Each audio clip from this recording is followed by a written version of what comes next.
Welcome, everybody.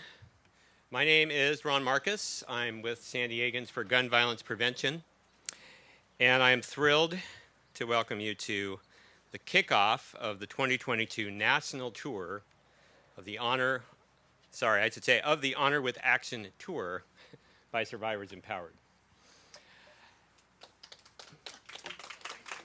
Right on cue.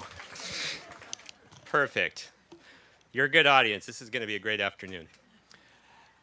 First, I'd like to say that I absolutely hate the reason that we're all here. I hate that we all have to know each other this way. But I'm thrilled that we have all gotten to know each other. This is an amazing group, passionate and dedicated people. I want to take a second to tell you about how I got into this movement. We all have a story to tell. I call it the tipping point moment. I call it the moment when I got kicked in the butt out of apathy and into some sort of action. I'd never known anybody that had been a victim of gun violence or a survivor of gun violence. But when I heard the news at 5 o'clock in the evening on my drive home listening to NPR about what was happening in a school, Sandy Hook, I felt the same emotional punch in the stomach that I felt on 9/11. And I went home and I talked to my then brand new girlfriend. It was a long distance relationship. And we'd been dating for 3 weeks. And I was crying on the phone. I knew I had to do something. So some friends did some research. We found out that there was a local chapter of the Brady campaign to prevent gun violence. And so we went to the first meeting. It turns out that it was being run by one person at that time, Sue Taylor, a lone wolf in the wilderness in San Diego County fighting the good fight. But suddenly she had a whole lot more help. On that morning at that coffee shop in Tierra Santa, Carol Landale, who's our executive director right over here, she was there. I was there. Anybody else here in the audience that was there? I know. There's Kelly in the back. Actually, Kelly was our president for a while, so she was there. So 3 of us go back to January of 2013. As I said, there's many ways that you can get involved in this movement. The one way that I would not want to get involved in this movement is the reason that 5 of the speakers you're going to hear today are in this movement. The worst, most horrific, most unconscionable reason that you would get involved in this movement. And that is because a loved one has been ripped out of your arms by gunfire, by weapons of war that are on our streets, that are marketed as if they're toys. This has got to stop. We got some amazingly good news this week that I'm going to just touch on because I know that Lonnie and Sandy are going to talk more about it. But there's this ridiculous law, my opinion, that was passed in 2005. You'll probably agree with me. The PLCAA. Sounds innocuous enough. The Protection of Lawful Commerce in Arms Act. I'm not talking about these kinds of arms. And what this does is it basically shields any gun manufacturer from any kind of civil lawsuit, period. Doesn't matter if a gun was marketed in a way that glorified war. This is basically what's going on here in our country is war. Completely immune. And so, as you'll hear from Lonnie and Sandy, they have a story to tell about that. But the parents of the Sandy Hook kids, the 20, plus those that are family members of the 6 adults that were killed as well, have been fighting a lawsuit with Remington Guns since that time, since 2014 actually. That company went bankrupt. It's basically a shell company being funded by insurance companies at the moment. And the insurance companies are trying to figure out how little they could get away with paying for this. Not that money brings back your loved ones, but I'm so happy to report, and I'm sure you saw the news this week, that the Sandy Hook families won $73 million from Remington. Now, that alone is a victory of sorts. It doesn't bring the loved ones back. But this is far more significant than that one victory, because this sends a message loud and clear to other gun manufacturers that we're coming for you. Now, fortunately, this case was tried in Connecticut, where they have an exemption from this shield of immunity if you violate a state law in that state. And in this case, it was a state law about how firearms are marketed. And I'm happy to say that they are trying to now pass the same kind of law here in California, so that if a senseless tragedy occurs, the gun manufacturers can be held to account. That deserves a round of applause.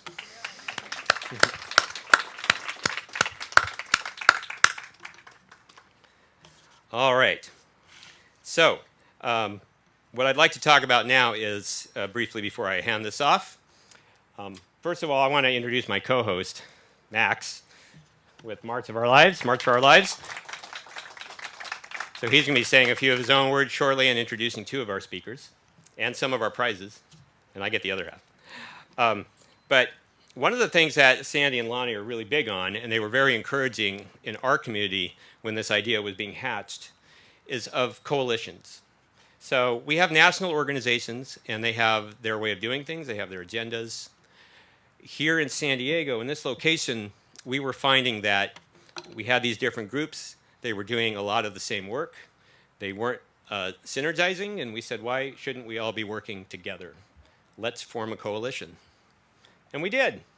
You see the results right here. SD4GVP.org, 501c4. Our coming out party was exactly 4 years ago, February of 2018. That's right.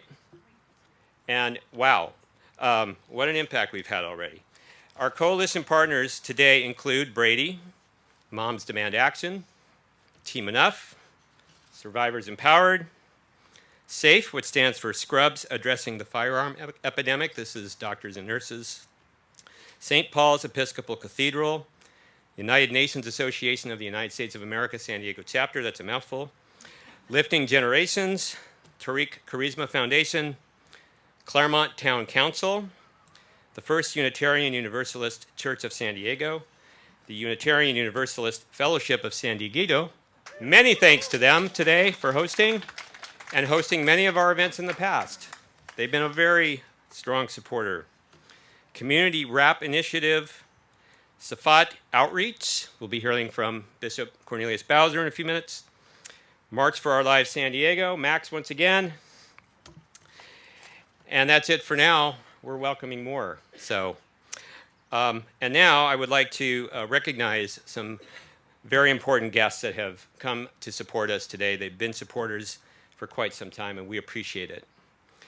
So if you're here, please stand up or raise your hand, make sure that we see you and can applaud. Francine Busby, here on behalf of Mike Levin.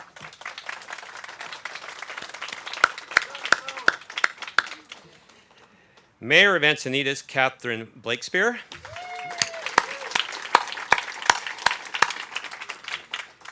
San Diego City Council District 7 Council Member Raul Campillo. San Diego City Council District 9 Council Member San Ilo Rivera.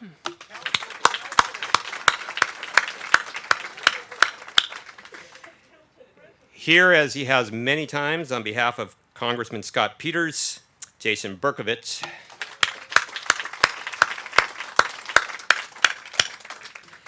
and Rick Hopfeld on behalf of Brian Manshine, California State Assembly member. We really appreciate you all being here amongst all of us in solidarity for this cause. I would like to introduce our first speakers. I can tell you that I've heard them many times.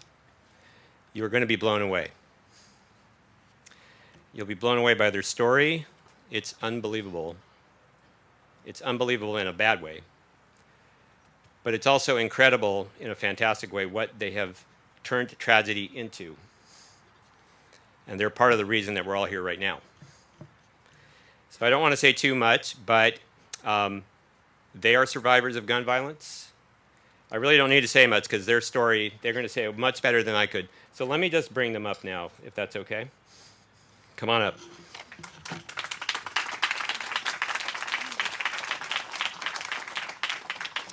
Thank you all for being here today. It is always, always humbling when Lonnie and I go to speak anywhere, when people show up. And it's an honor to be here today. And thank you to the dignitaries, the politicians who have shown up today. We need you. And we plan on holding you accountable. Fair warning. Okay.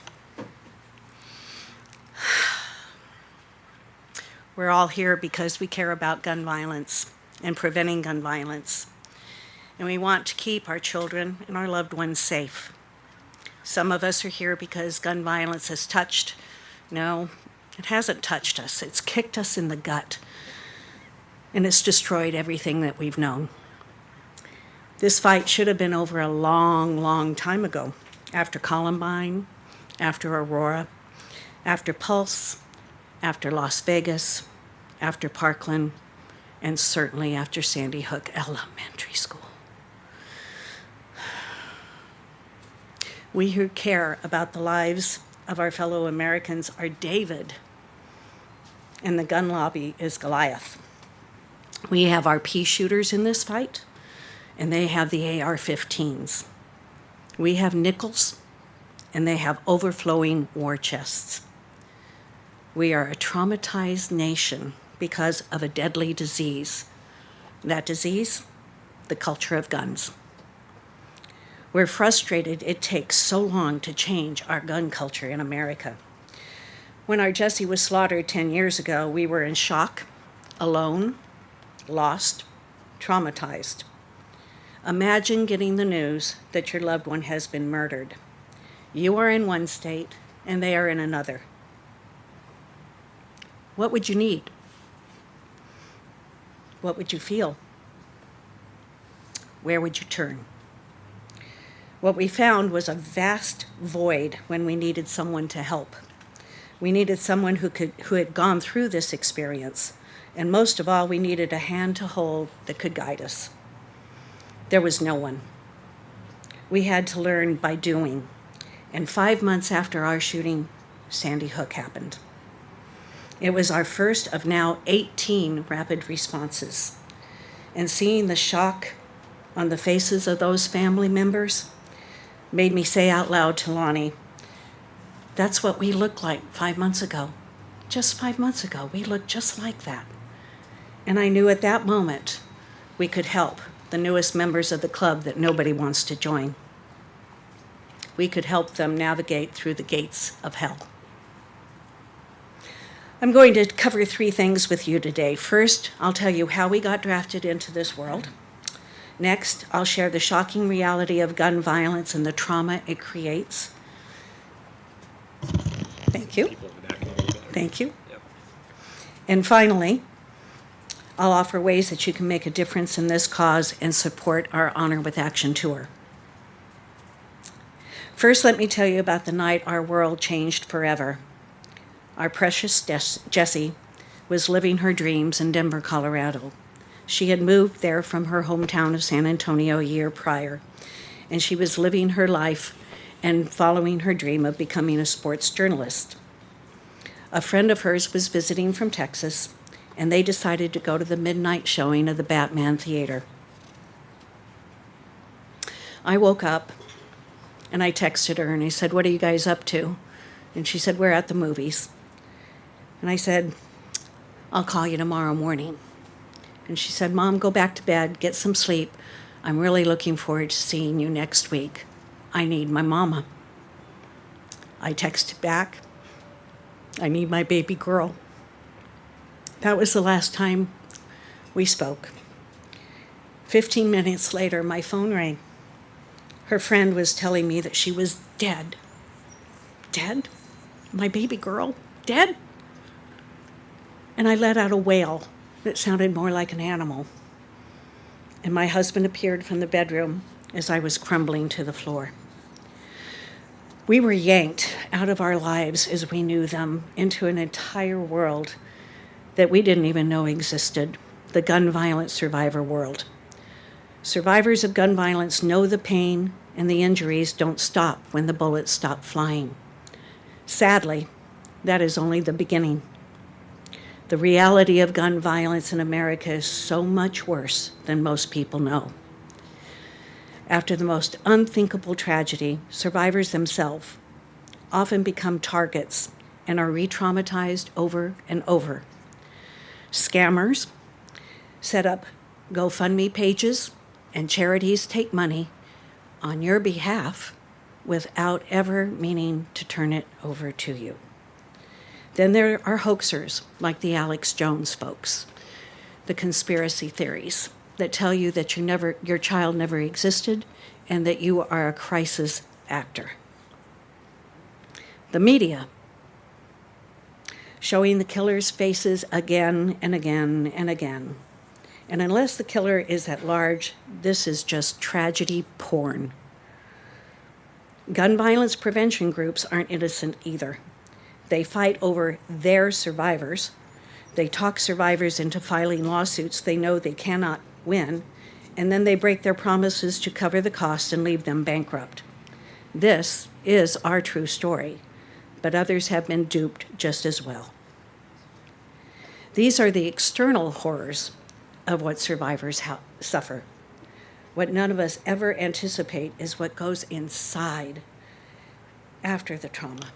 The nightmares, the startled response, the panic attacks, depression, thoughts of suicide, inability to focus, job loss, alcohol and other drug overuse. These signs of PTSD, untreated, can stay with us the rest of our lives. To this day, the smell of popcorn makes me ill because I know it was the last thing my Jesse ate. The weeks surrounding Mother's Day, Jesse's birthday, all the holidays, and the tragiversary of her murder send me into a grief spiral so profound that I need to withdraw from the world just to make it through. As graduates of the School of Hard Shots, Lonnie and I formed Survivors Empowered. We serve survivors. We provide resources, information, comfort, and support to those plunged into the world we now inhabit. Our mindfulness classes were developed specifically for gun violence survivors to help regulate their PTSD. This program was developed with UCSD right here, and I'm so proud of it.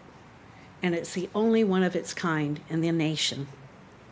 We developed a survivor's toolkit in partnership with Giffords to deliver the kind of help we so desperately needed when Jesse was slaughtered. And we have a podcast starting this month so survivors can have a place to share their authentic stories and be heard, and some for the very first time. We as Survivors Empowered operate on a shoestring, literally driving our home, a fifth wheel, to the sites of gun tragedies, and to do this 20-state, 22-city tour. This tour will connect us to grassroots organizations across the country where we will meet survivors and expand our audience to others not traditionally viewed as involved with our issue. We need the nation to hear that in the 10 years since the murder of Trayvon Martin, Sandy Hook, and Aurora, close to 400,000 individuals have been killed by bullets. Let me do that math for you. Let's just assume that those 400,000 killed had an average of 4 immediate family members. That's pretty conservative, right? So that means that conservatively, in only 10 years, 1,600,000 immediate family members became gun violence survivors. This does not include extended family or those wounded but not killed.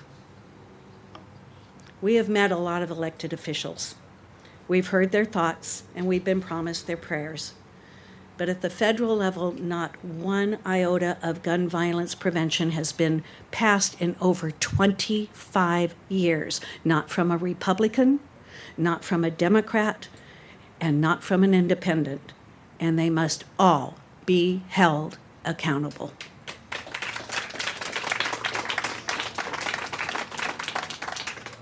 Thoughts and prayers don't stop bullets. To legislators, we say, think and pray on your own time. Use your time in the seat you hold to protect us innocent Americans. So what can we do? The answer is simple: alone, not much. But together, we can be a mighty, peaceful army of Davids, and we can take down Goliath. We cannot let the Goliath of gun violence intimidate us. There are a lot of times, when I feel hopeless. But every movement in our history has seemed hopeless when it started. Emancipation, civil rights, women's rights, marriage equality, labor reform. But due to the effort of many, progress has been made, even if there remains more to be done. And there will always be more to be done. Changing America's gun culture and advancing sensible gun laws can seem daunting, but with your support, we can do this. Now you see why our Honor with Action Tour is so important. Each day, our survivor community grows. We need your help. This movement needs your help. Uncle Sam may want you, but Mama Sandy, she needs you.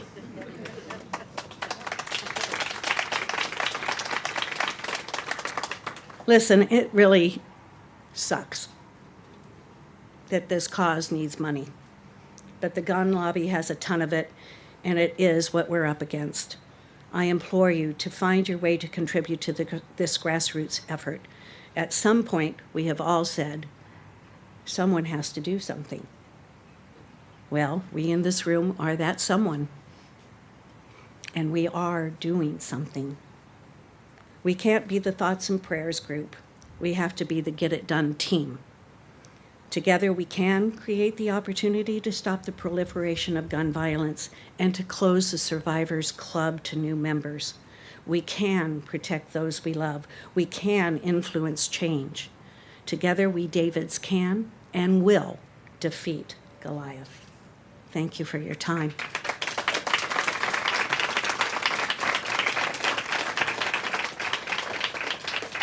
My husband, Lonnie, has just a few words to say, and I thank you again for being here today and listening to our story and supporting our cause. Thank you. I just had a few closing remarks. My wife was supposed to give me a minute, but I got about 8 seconds.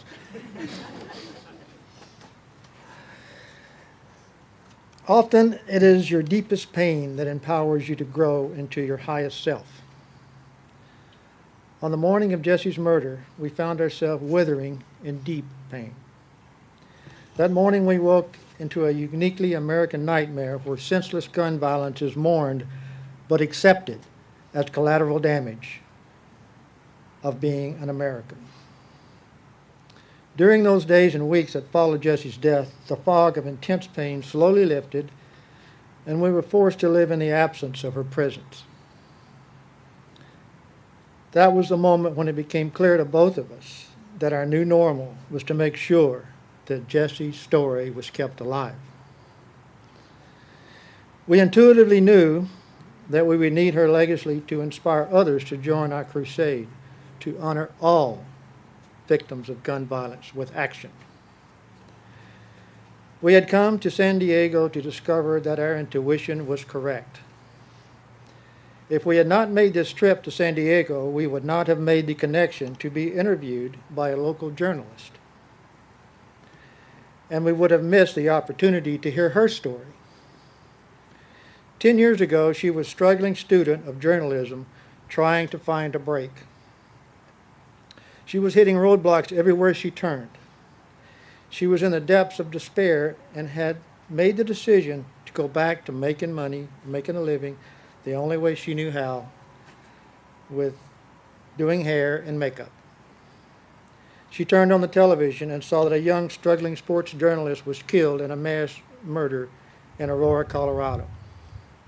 It affected her so profoundly that she vowed to honor our Jessie and never give up on her dream.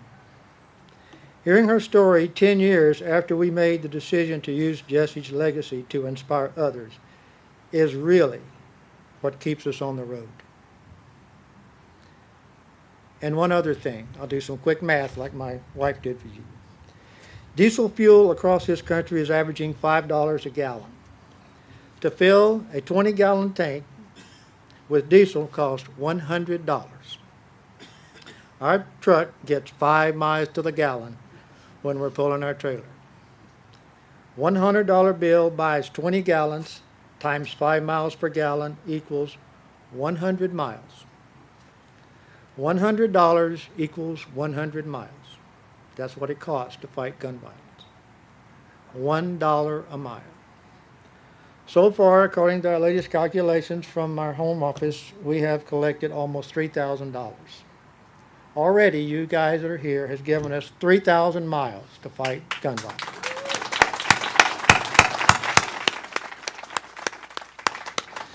So thank you very much. We appreciate you all, and we especially appreciate San Diego and the people that are fighting gun violence in this room. Thank you. Thank you.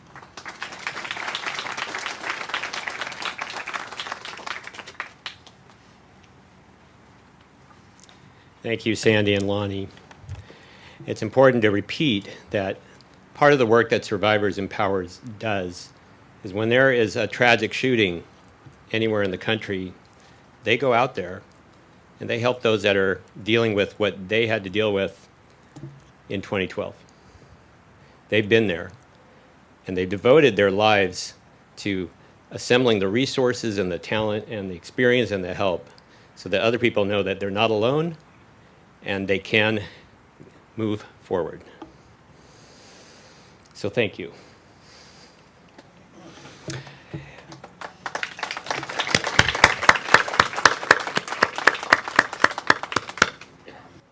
All right, it is my pleasure and honor to introduce my wonderful co-host, Max Costin with March for Our Lives San Diego, who's going to take it from here.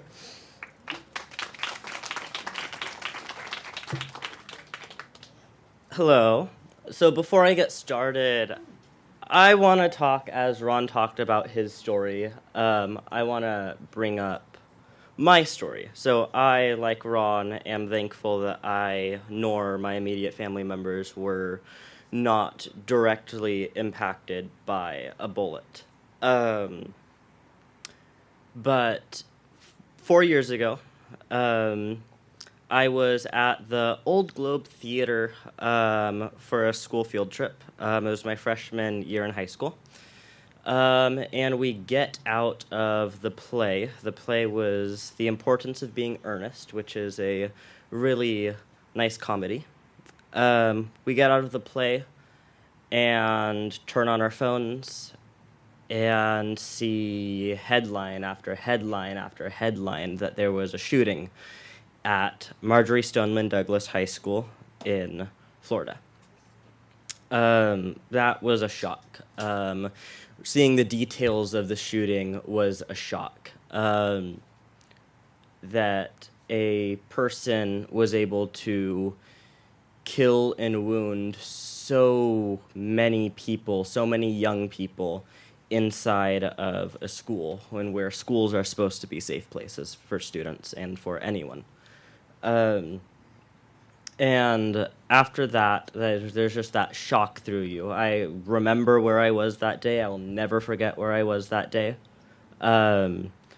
Many months, or about a month later, I attended with my family the March for Our Lives in San Diego. Many of you remember the March for Our Lives. Many of you were at the March for Our Lives, whether in San Diego, in Washington, D.C., or the other hundreds of marches across the country. And about a year later, met Kara Chine and Kara Landale and the amazing people with Team Enough, got involved with San Diegans for Gun Violence Prevention and March for Our Lives, and am here today. Something a lot of people don't realize about our previous speakers, Sandy and Lonnie Phillips, are that we all know they've been through so much, but they always come back and they talk to everyone. They're there for everyone, whether they've gone through a tragic experience of gun violence or not. I met Sandy and Lonnie about 2.25 years ago at the 2019 vigil for survivors of gun violence and to remember those who are lost to gun violence.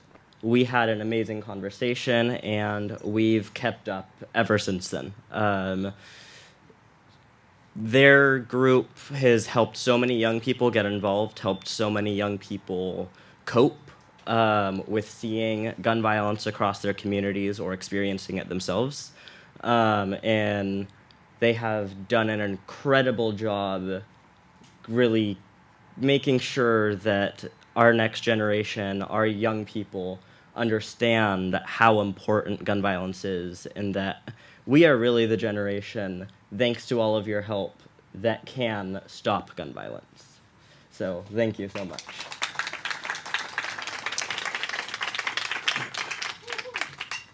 I want to introduce our next speaker, who I'll just say his name. Many of you know him or have heard his name, heard of his incredible work.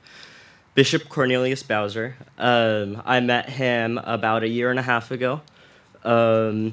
He does incredible work on the ground with victims of gun violence and survivors of gun violence and other young people who have been affected by gun violence or who live in communities where gun violence is prevalent. He, as a younger person, was involved in gangs, and as he got older, he got out and decided to put his work into his community and to help his community. And something commendable for his work that a lot of people don't do, but he stood up and was there for his community and continues to fight every day to protect the people in his community from gun violence. Bishop Bowser.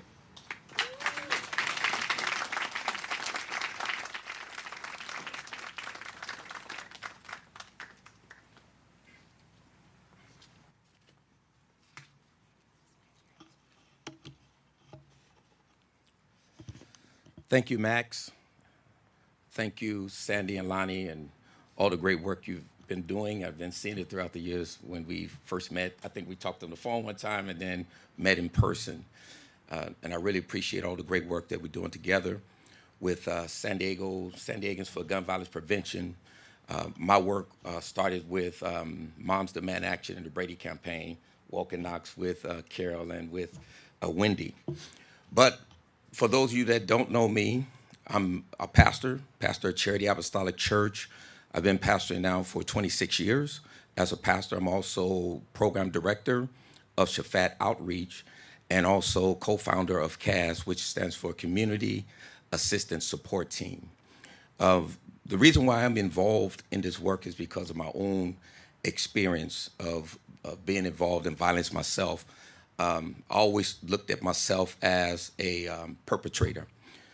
At the age of 12 years old is about the time when I got into a gang. That was back in the 70s, around 74, 75 is when I got involved in the gang. And I got out of the gang when I was 22 and a half years old, and that was in 1984, December the 5th. But in that process of 10 years, I've seen a lot of violence, I've seen a lot of trauma, I've seen a lot of harm. At that time, I didn't even know what trauma was. I didn't know what post-traumatic stress disorder was, how people suffer from that. Myself, being a part of the gang, I most definitely have seen a lot of violence and seen people to get killed right before me. I've had friends that we could be standing on the corner and someone ride by and shoot. I remember one time, I didn't even see the car, I just heard the car, heard the shots. They said, watch out, they get ready to shoot. We all ducked down on the, fell on the ground. I thought I got shot in the leg, but I didn't, kind of felt a sharp pain in my leg. But one of my friends stumbled and blood was dripping from his head and he got shot in the head. Thank God that he did survive that wound, but even today, he still suffers from mental health issues because of the shooting that happened there. And numerous of times that I've been shot at, and some of those times, some of my friends have gotten shot. Other times, I've seen folks die. And so when I turned my life around from the gang violence, is one night I was with one of my friends, and we were out hanging out, getting high, and he walked down the street to the hamburger restaurant, and he got shot. got shot in the chest, got shot in the head. And around that time, I was really considering a change in my life. I was reading my Bible, and that was really impacting me and affecting me. But I didn't want to give up the streets and my friends that I grew up with, which was also a part of the gang. But when I saw him lie down there on the ground, it really impacted me from the perspective of God dealing with me. And I remember looking at him laying on the ground, and I said to myself, man, that can be you down there. And I remember in my mind, yes, with the trauma and different things we suffer, I wanted to get revenge, but no one wanted that night to get revenge. I came to the park the next day and found out that it was one of our own friends that did it, right? And that what pushed me out of the gang. That's where that day at Memorial Park, I made a decision to leave the gang. From that day, when I got saved in December 1984, on December the 5th, 1984, from that day up for about, I'd say 9 years to 9 years, around 1992, I was suffering from post-traumatic stress disorder and didn't even know what I was suffering from. It wasn't until I was involved with the union and I was representing a young woman who had been raped, and she got fired from a job because she was suffering from post-traumatic stress disorder. And I didn't know, I never heard of the word before, so I went to the library and looked it up. And when I was looking at all the symptoms, all the things that people suffer from post-traumatic stress disorder, I realized that I was suffering from that too. And that's when I started dealing with the trauma that was in my own life and how to respond and be healed from that.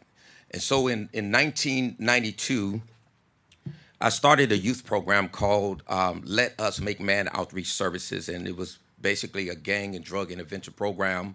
But then in 1995, I started pastoring, and so I just merged everything to the church, and I did a lot of work through the church, helping guys and gangs from all the way up to LA and Hoover and Moreno Valley and all the way here to San Diego, all the different gangs here. My wife would tell you we had a lot of folks staying at our house, guys that was in the gang and so on. But I most so was working in a solo for those years, and people kept asking me, you need to get involved in the community more. So around 2006, 2005, I started getting more involved in the community, but a young man that I was mentoring got shot and killed. And that kind of messed me up, so I kind of took a break for about a year and a half, and then I got back involved. And that's when I got involved with Greater Works Empowerment Center and helped them start their gang program. And then right after I left that's when we started Kazz, Community Assistance Support Team. Kazz, we work on several fronts. What we do as a work is focus on gangs and focus on gang violence, which most of the violence is guns, but a lot of it is stabbing too, and sometimes being injured by other type of weapons, but mostly guns, especially when it comes to black gangs. And when you look in San Diego, if you look at the stats today, you'll find that at least 20% of homicides in San Diego are blacks. And where blacks only make up about 6% of the population. And from that, 65 to 67% of those homicides, 20% of those homicides are gang-related homicides. So we see the importance of being involved in, number one, with Kazz, getting out front of the violence and engaging the communities, coming up with strategies to empower the community to work together as primary prevention of gun violence in our community. And then we also do what we call core intervention, where when there's a shooting or when something happened, we get out there and try to get this, like being in the moment, but we try to intervene. We get to the crime scene, we go to the hospital. If we're able to get in there, COVID has kind of put a strain on that a little bit, whereas before we were able to just go right into the hospital. You can't do that now. The last individual I went to go see when he got shot, I had to show my COVID card, but I also had to get on his visitor list. And so that made it a little more challenging and difficult to get to individuals who have been shot. It's so important, especially when it's gang-related, to get to these individuals because many times they're thinking about retaliation. And we want to de-escalate, we want to disrupt the violence, but also we want to be able to offer wraparound support for that individual. So there's individuals that we help. Many times they're suicidal, they have other mental health issues, they're homeless, they need work, and so on. So what we try to do is connect them to resources to help them, right? And as an individual, that gives us access to them to be able to follow them when they get out of the hospital and make sure that they're still taking care of themselves and not thinking about retaliation. And at the same time, we're disrupting the violence in the communities. We have been working since 2012, building a network in all the different communities among the gangs and the OGs and so on to help us disrupt that violence. So when there are shootings, we're able to reach out to the various communities of those individuals that used to be former gang members like myself, but still connected to the younger guys that are committing the violence.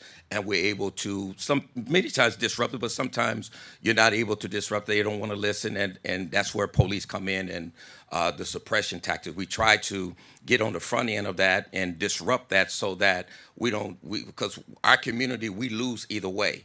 So we lose a life, but that individual that committed the homicide, they're probably gone for life, right? And so what I try to focus on is mental health. I have a friend right now, when we were 17 years old, he shot 3 people. He killed one of the guys. They gave him 15 years to life. It's been over 40 years. When we were 17, I'm 59 now, and he's still in prison. And when he got in his early 20s, they discovered that he had some mental health issues and so on. And so we want to address mental health because we know a lot of these young men and women that are out there caught up in this lifestyle are suffering from mental health issues. And then, like myself, we want to address the trauma. And then we also want to come up with strategic and strategies to how we can bring resources into the community, reach these guys with resources to be able to facilitate and help bring change and bring recovery, get treatment for them if that's what they need, so that they can live a healthy and a successful life that's nonviolent. And so we have an event that's coming up. Those of you that are in San Diego, we really love for you to get involved through our No Shots Fired campaign that we have with the city of San Diego. We're going to be doing a Seasons of Peace from March 19th through April 15th. Season of Peace is a time where we talk about and have a discussion about nonviolence. We reach out to the various gangs and ask them during this time, let's just have peace with each other. Let's give each other a pass so we don't resort to that violence and so on. And so it was a pleasure and an honor to speak to you all here today, to share a little bit about myself and a little bit about what I do. And I look forward to us working together to make a difference in the community in stopping this violence, especially in our communities, because what I found is in the Black and brown community, we're most neglected and need that support there. And most of the time when there's homicides, we just think about people deserving because maybe they were in a gang or involved in drugs and things like that. But these are human beings. That was me once. I was a gang member. I was a drug dealer. I was caught up in the drugs. I was caught up in the violence and so on. But if there was someone like me to reach out to me, it would have made a world of difference back when I was younger. And so that's why I'm doing what I do today, to help make a difference in these young men and young women's lives. God bless you. Thank you.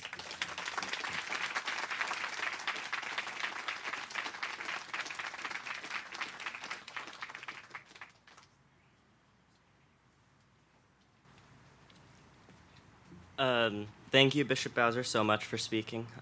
Your story is incredible, inspiring to so many. And something you talked about was the trauma and the PTSD, the experience that just stays with you after experiencing gun violence and experiencing so many other things. I want to bring awareness to Sandy and Lonnie Phillips on their website, survivorsempowered.org. They have a mindfulness class through UCSD that I believe it's free, right? That anyone can go take a look at, and I encourage everyone to go take a look at it, even if you aren't a survivor of gun violence, or if you aren't even in the movement completely, which, please, go ahead, sign up, and join us on the front lines. But please take a look at it. It is very helpful and completely free. So a good resource to have. Another thing I wanted to point out, which many of you guys walking in here today may have seen, is this little thing in front of me. I want to make sure that we do formally thank Manny Oliver, who created this masterpiece, and really touches on and brings up the fear that young people have to deal with every day going to school, that we have to deal with inside classrooms, knowing that someone could walk in, hearing the fire alarm go off. It traumatizes everyone, because we know that is how shootings have been carried out, where the perpetrator pulled the fire alarm and then opened fire when everyone walked outside. And because of gun violence, even simple things such as fire drills have changed.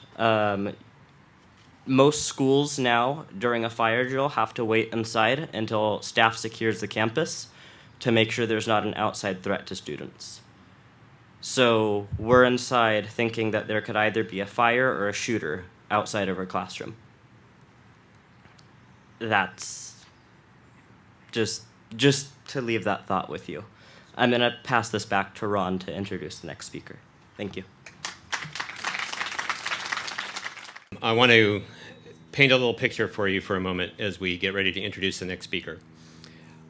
I'd like you to imagine for a moment, and this is not going to be easy to do, and it may be very uncomfortable, and I apologize for that. This subject is not comfortable. But I want you to try to imagine for just a moment, if you can, that we're all here, just as we are right now, appreciating this event, and suddenly we hear gunfire.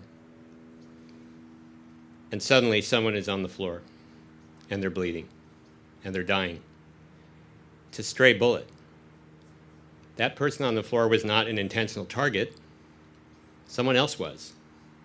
But that bullet came into our sanctuary, and now one of us is gone. It's hard to imagine, isn't it? This is exactly what happened on Thanksgiving night this past year in 2021 in San Diego. And it was experienced firsthand by the person I'm going to introduce. Maria Gaspar Casillas.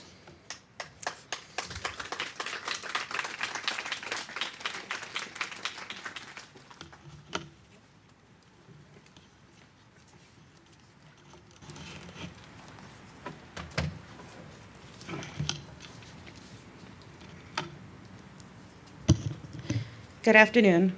My name is Angel Domingo Gaspar Gallegos. I'm sad that we meet under these circumstances, but let me tell you what happened and how I got here today. I'm 12 years old, and I just signed up for flag football at Parkway Middle School in La Mesa.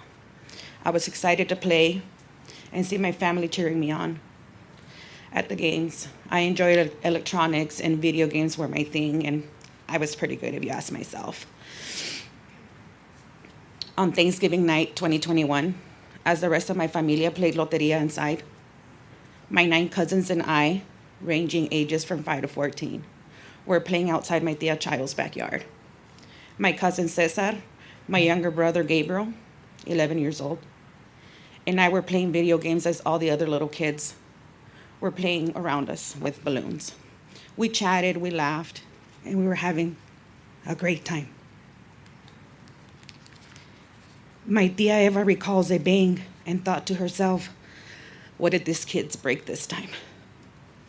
At the same moment, my younger brother Gabriel, who witnessed the whole thing at only 11 years old, runs past her in a panic, yelling, my brother's bleeding.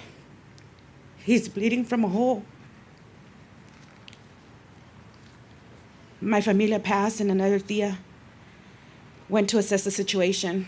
When she arrived where I laid, my tío Beto and my tia Eva were rendering aid and on the phone with 911.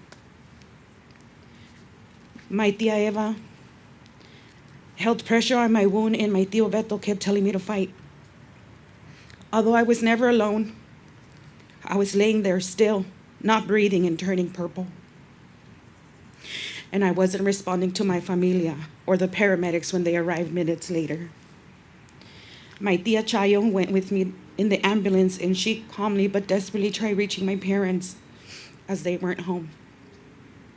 My mother was on her way to work when she received the gut-wrenching news that I was struck by a bullet and to meet me at the hospital.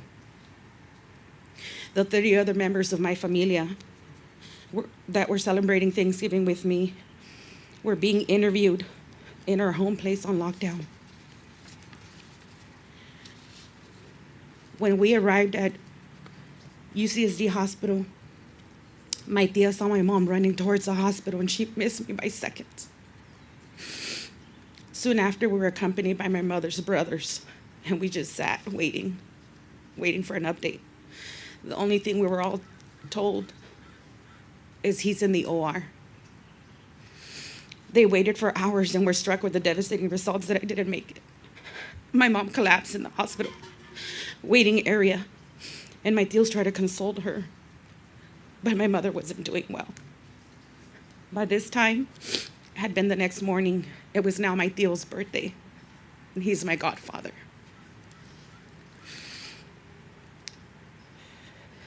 The next time my mom saw me was 12 days later. I lay there stiff, still, cold, and in a blue coffin. My familia was getting ready to take me to Mass in my final resting place next to my older sister. It's only when making my funeral arrangements that my mom and my familia found out that on Thanksgiving night around 10:07 p.m., I departed this earth. So as my mom was running to the hospital, I was on my way to heaven. Who knew that one stray bullet could change the journey of my entire familia and my community? The bullet that took me from this earth traveled through a wooden part of a fence and struck me in my right upper back. I didn't stand a chance. This area in the back is covered and only one wall is exposed. I mean, prior to us playing video games, my tios were watching boxing fights, and just like miracles happen, this unfortunate tragedy happened to me. Police say the stray bullet could have traveled a mile or more and are focusing on the 700 block of Meadowbrook Drive east of my tia's home. November 27th, there was a candle vigil held at my home where my father found out that the pastor that was holding our prayer service went to high school with him, Pastor Jesus Sandoval.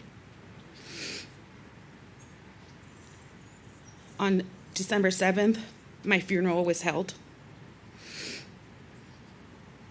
And once again, my parents were burying another child. On December 8th, Mothers with a Message, along with San Diegans for Gun Violence Prevention, police and other community members went door by door passing out flyers in hopes of finding my killer. Even District Attorney Summer Stephan visited my tia's house and met my heartbroken mom. Stephan states that I am everyone's child, and I am because this unfortunate tragedy can happen and the next bullet can land on your doorstep. Last week, my familia, with support of the community and friends, celebrated my 13th and my first heavenly birthday. Today, my familia is still adapting to this new reality. It's hard to see a future through this pain, and we're trying to stop living our future daily. Time is a gift. You choose who you gift it to. Our time is our known. We have an expiration date, but grief does not. I would like everybody to follow my nephew's page. We seek justice for Angel. Angel was all our child. As a community, we can help stop another bullet from landing at anyone's doorstep. As it said, it takes a village to raise a child. Now let's rise together for our children. Thank you very much.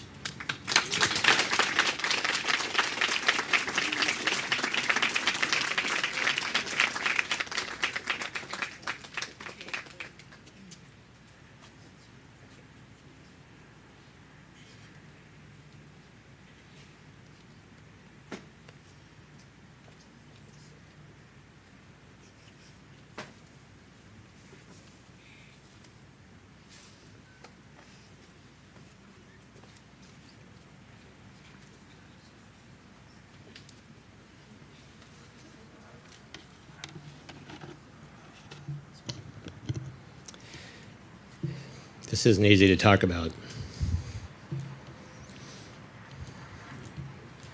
Maria, thank you for having the strength.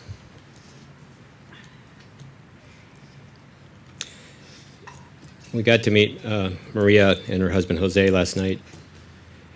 Some of us did. I did for the first time.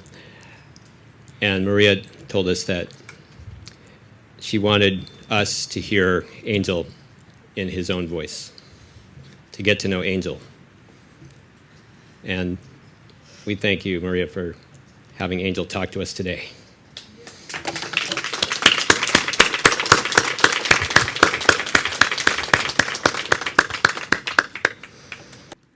The next speaker, I'm not even going to try and tell her story because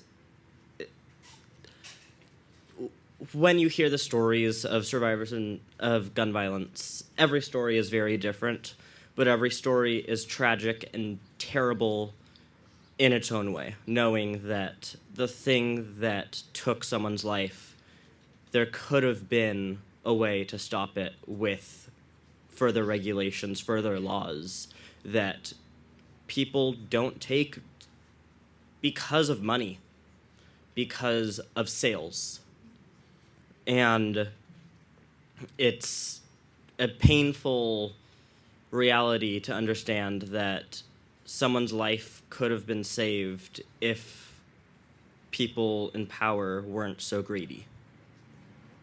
So the next story, the next person, she was a 3-time survivor of gun violence. She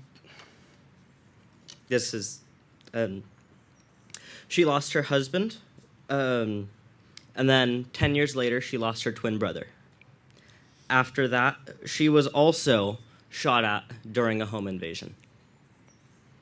She, in 2016, founded an organization called Tween Swag. And if I get this right, please tell me. If I get this wrong, please tell me also. Standing for Together We Elevate Each Other in Our Neighborhood, Simply with a Lot of Grace. Her name is Essie May.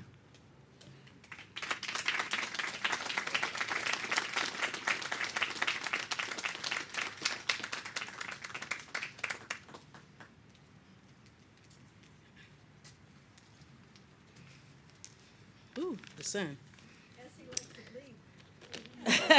The sun is blinging on me right now. Thank you for the introduction. Sorry we have to be here under these circumstances. I want to thank Ms. Carroll for reaching out on behalf of the family that's having this event. You know, it takes a village and a strong village. I first want to say that I am mental illness. And there's no look or no picture of mental illness, right? And so no one would expect to hear that myself or Maria or Bishop Bowser or Miss Sandy or anyone that been through what we've been through. But we have to speak out for the voiceless. As it was shared that I am a 3-time survivor of gun violence, born and raised in Southeast San Diego. I'm about 3rd generation. My kids is 4th generation. August 19th, 2006, took a coworker out, surprised her for her birthday, me and her family. She never had a surprise birthday party before, so we surprised her. Coming home that night, me and my husband and a couple of my family members got home and parked. One of my cousins went home. The other one needed to rush to use the restroom, so she went in our home to go to the restroom. As she was in the restroom, me and my husband was walking from the car, coming into our apartment. And we walked in, closed the screen door, and I gave him a kiss. He walked over to the radio, and I walked into the room. And I just took off what I had on real quick, looked at the bathroom, and my cousin was still in the bathroom, so I stepped back out real quick, asked him did he like what I had on, which was like a little nighty, so looking to see if my cousin's gonna hurry up and come out the bathroom, so she can go. And so this is my mindset. I stepped out, he said yes, and he was walking towards the kitchen as I asked him did he like what I had on, and he said yes. So I stepped 2 steps back into the room. As I bent down, I heard a loud bang. It sounded like a car backfiring. So this was about 2:30, 2:40 in the morning. So I immediately looked towards our window, thinking it was coming from the parking lot. I couldn't see out the window because it was closed, but as I looked up, thinking that was a car backfiring, I stepped back out to ask my husband did he hear that noise. And as I stepped back out, there was a young man standing in my doorway facing me with his hand up like this. We locked eyes, and he fired. So when he fired, that's when I realized it was a gunshot. So that's when I jumped, and I jumped back into where I just came from, my room, and dove on the bed on my back. My cousin was still in the bathroom, right? So I'm thinking I'm dreaming at this point. Then I'm thinking this young black male, light-skinned, I can describe him to a T, never seen him a day in my life. I say I was stupid as I share my story throughout the years because as a movie, that's what you think you're in, right? I step back out. I get off the bed. I pray to God I get off the bed because I'm still thinking it's a dream zone. And my screen door is open at this point. The wooden door was already open. And I'm looking for my husband, so I go straight to the door thinking he's outside smoking a cigarette. This is where my mind is at.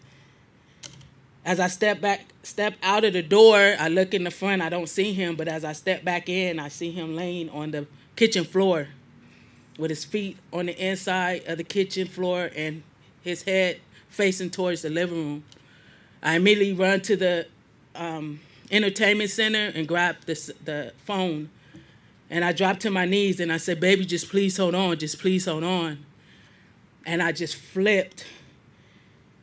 I remember reading on the website, Miss Sandy, of the noise that you said that you made like a wounded animal.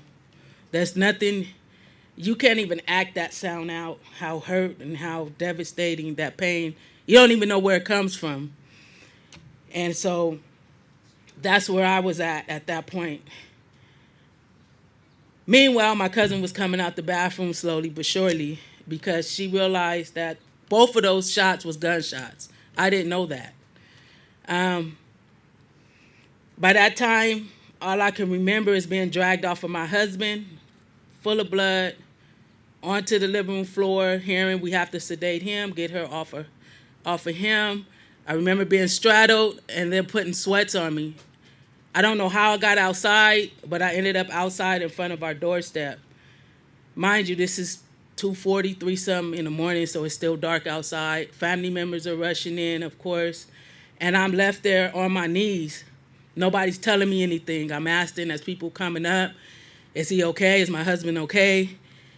And like everyone's looking at me right now, that's all I kept saying. Speaking through their eyes was no. So I started banging my head on the concrete because at this point I'm dreaming. This is not my reality.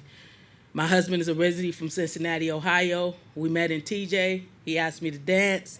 I told him the next dance, and I was trying to ditch him. That was 11 years prior, right? And so, but long story short, together 11 years, 2 lovely kids, and married for 3. Our kids at that time, our daughter was 7.5, daddy's girl, and our son was 1.5 years. All I can think of is how I'm going to tell my daughter that can somewhat understand what's going on and not have family members or someone come tell her. And then our son, how am I going to raise a young black male to let him know what happened to his dad by no fault of his own to be positive and productive in his community? as well as my daughter. So them were some of the challenges in my mind at that particular time, as well as why would someone come in my home and do what they done? It'll be 16 years, August 19th this year. It's still an open case. They have not found the young man. I mean, he's probably in his 30s now, looked to be 13, 14, that I can remember. At the time, of course, I won't say interrogated, but it eventually became an interrogation as I went downtown to answer questions and to get a drawing of the person that was standing in the doorway that shot at me and shot my husband. Meanwhile, I didn't know my husband was dead. They wasn't telling me anything. I was still led out of one apartment, which was my apartment, to another apartment, and then I was set in the playground area. As I'm sitting in the playground area with my mom, and I don't know who else was on the side of me at that point, I was just getting asked to sign paperwork, and we'll give you a list of everything we take out the home. 16 years later, I still don't have that list. 16 years later, they have my ID, my check, my bank card. I was told that I needed to go to the DMV to get that. I don't know how long I sat out at the playground, August 19, 2006, that early morning. But I do know that the only way I found out my husband was gone was that there was two guys in white with a stretcher pulling the body across the playground. Nobody stopped to tell me anything. I jumped up and yelled. I don't know if I said bye to his head or his feet. And then I lost it. Meanwhile, I have two young kids looking up at me that I don't know what I'm going to do. Meanwhile, I don't know why they came into my home. And I say they, but there was one guy, and I'm pretty sure other people know who he is, but I don't. Now I have to relocate, and I'm told to relocate out of my community. I'm 29, became a widow, and someone came into my home as a home invasion, and they took my husband's life and tried to kill me. I have a twin brother that stepped up as that male black role model in my son's life, as well as my daughter, and as well as myself, because media was coming in, at that time, and I'm supposed to be dead. And I wasn't watching the news, but as I seen the news clippings and things, it was like husband died through home invasion, wife got shot at, she's still alive. So what does that say in the community? If somebody's coming after you, you don't know why, they may be still out there.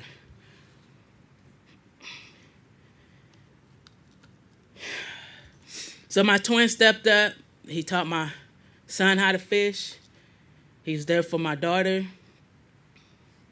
March 9, 2016, I got a phone call coming from Cuernavaca College saying that my twin had possibly been shot in the head through a drive-by shooting. I pull up on the scene. All I see is lights and yellow tape. I'm asking for help from the officers. I'm his twin sister. I'm getting calls that he possibly have been shot. It's just silence. They're looking at you like you're not part of the community. They're looking at you like, who are you? But you're trying to see if that's your family member. All I see is my mom's eyes, and she's crying, and she said they won't tell her anything. My sister, she just lost it. She was just gone, And so once again, I have to step up and figure this out. Now that my kids are 10 and 16 now, right? Going on 17. We get rushed off to the hospital. They say he's there. I'm getting calls from the streets that my twin brother's body is still on the scene. The hospital is not telling us anything. My mom is behind me, asking me what is being said. I'm telling her that he's possibly here at the hospital. In one ear, and the other ear, I'm getting told he got shot in the head and his body is still laying in the street where we just left.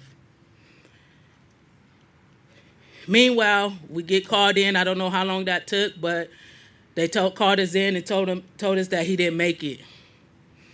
And my mom looked at me and said I had to handle it. So this is how I'm handling it.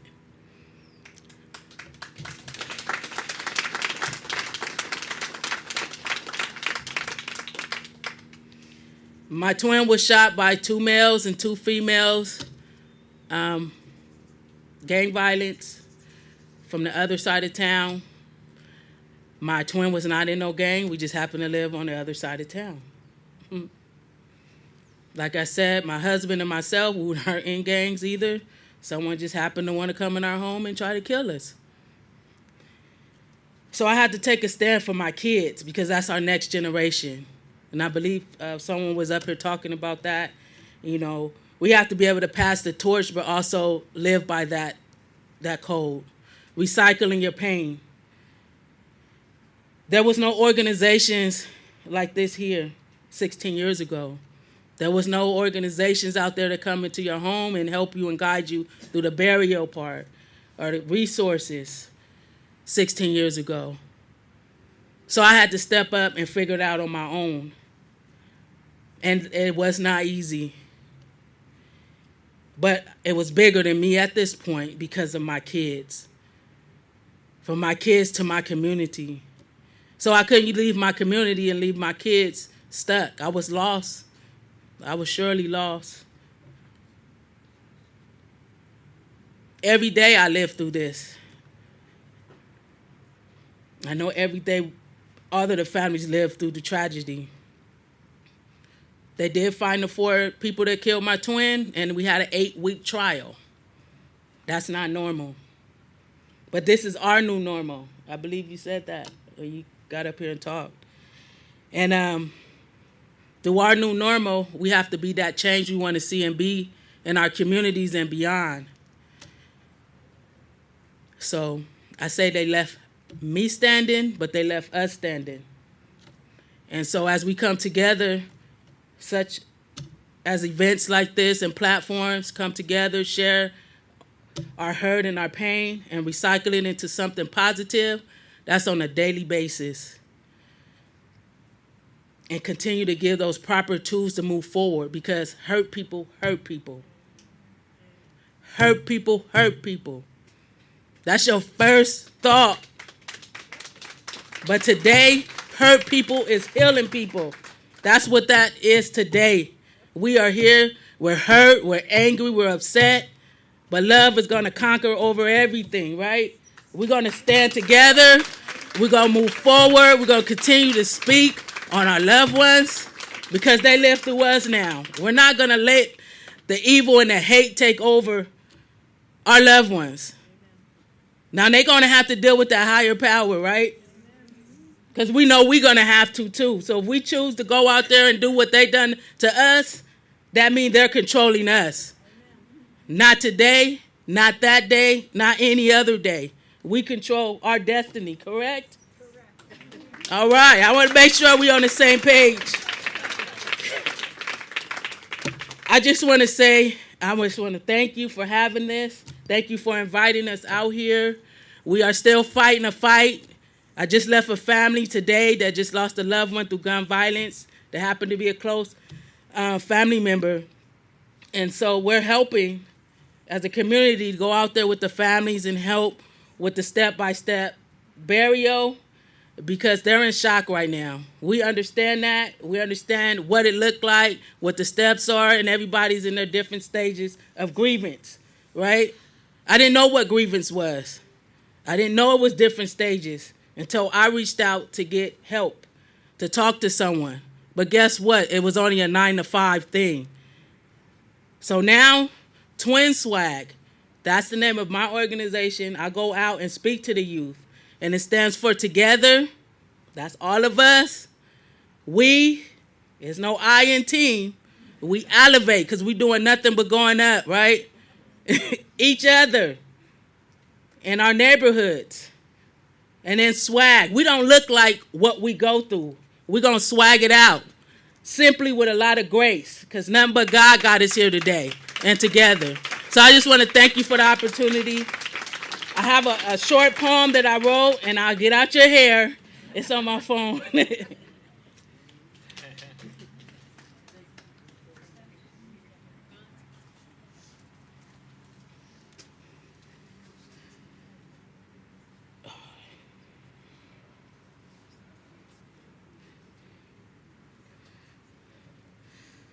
And my poem is called My Right Eye Cries. I was writing this poem in court as I'm going through the trial of my twins' murder. And my right eye kept crying. But my left eye was like, I'm watching this, I'm writing stuff down. But my right eye kept tripping. I don't know what's going on with this right eye, so I had to write about it. So my right eye cries. My right eye cries. Well, my left eye stayed dry. My mind is overwhelmed, but my heart still pounds. My breaths are heavy when the air seems thin, but yet and still win, W-I-N-D. As I see with my ears and hear with my eyes, I know God has an unbelievable prize. That's why my right eye cries. Thank you for the opportunity.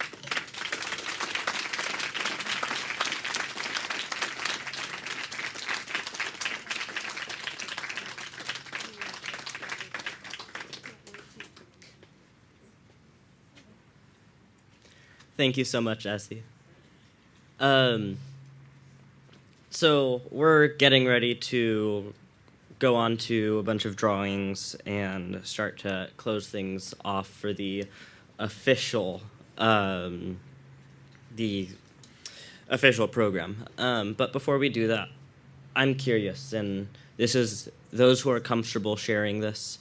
Please stand up if you, a loved one, a close friend, a close family member has been affected by gun violence. Not just killed, but injured, or had a gun put in your face, or had any other. Raise your hand, stand up. Now, take a look at each other and just acknowledge each other and realize none of you are alone in this. You have family, you have people to go to, people who don't 100% understand your pain, but who are there for you. The people I want, in addition to stand up, are those who work on the ground every day, who make communities better, who make communities safer, and who work to deter violence in their communities. And I'm looking at you, Bishop Bowser and Essie.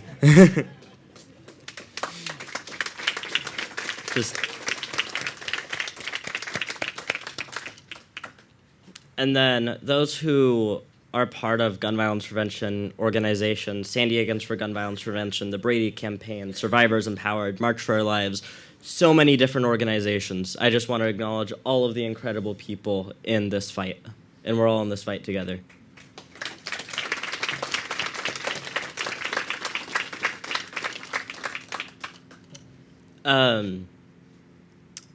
I think it was Sandy who said this and Ron said this, but we all came together, and it's amazing. Under tragic circumstances, we all came together, but we made the best of it. We are a family all together and work together every day to make sure that this doesn't happen to any more people. And this is, in general, a plea to those in power who have the authority, who have the power to do something. There's no, it's not the right time, or, oh, we don't have the votes. Amen. You can still do something. You can still use your voice, use your platform, use your position, your power to make some noise and tell people that enough is enough, we have to change this, and we can't keep living like this every single day.